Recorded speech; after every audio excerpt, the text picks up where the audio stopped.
I had a long discussion with Begin about Sinai 10 years earlier. You know that after the Six-Day War, an organization called the Land of Israel movement was started. You know something about that. And the Land of Israel movement, the policy of the Land of Israel movement was we don't give back any territory that was liberated, as we called it, or that was captured in the Six-Day War. That included Sinai. It was part of the people that came to see Begin on behalf of the Land of Israel movement.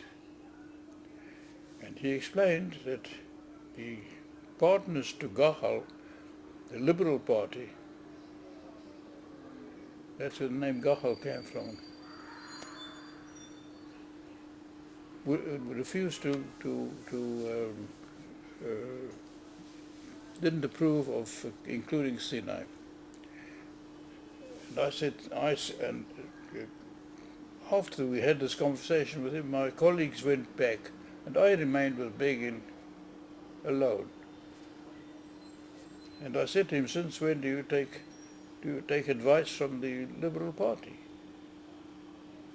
So he said, after all, Sinai is not part of Israel. It's not part of Jabotinsky's map. And I said to him, what has Jabotinsky's map got to do with this? The thing is that we lost lives in Sinai, and it's important to tell the world that Sinai was not Egyptian territory. People thought that Sinai was Egyptian territory. It wasn't. Most people don't know that to this day. Sinai was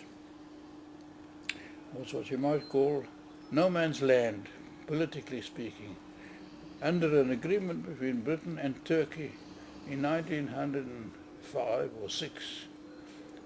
Egypt was given the job of administering Sinai, but it wasn't given sovereignty over Sinai. There were 100 different reasons for this agreement, but it meant that if Egypt used this administered territory for making a war on Israel, there was certainly no historic reason for us to give back Sinai.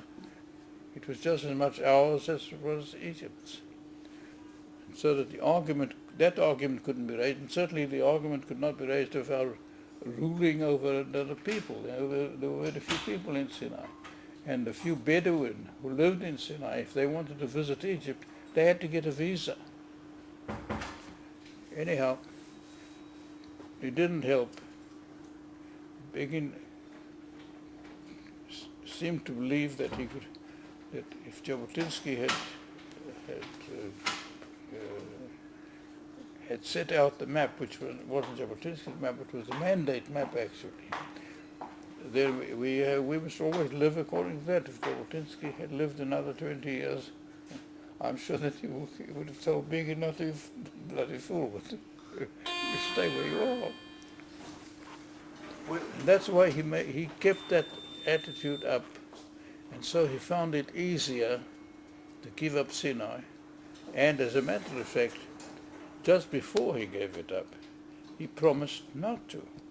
He told the people at Yamit, it was the little town among the 14 or 15 settlements there, he told them that if he is asked to evacuate people from Sinai, he'll go home. He'll pack up and go home. That was the expression he used. But the essential fact is that he didn't have any nightmares about Sinai. In his mind, he'd prepared to give it up. He was always prepared to give it up.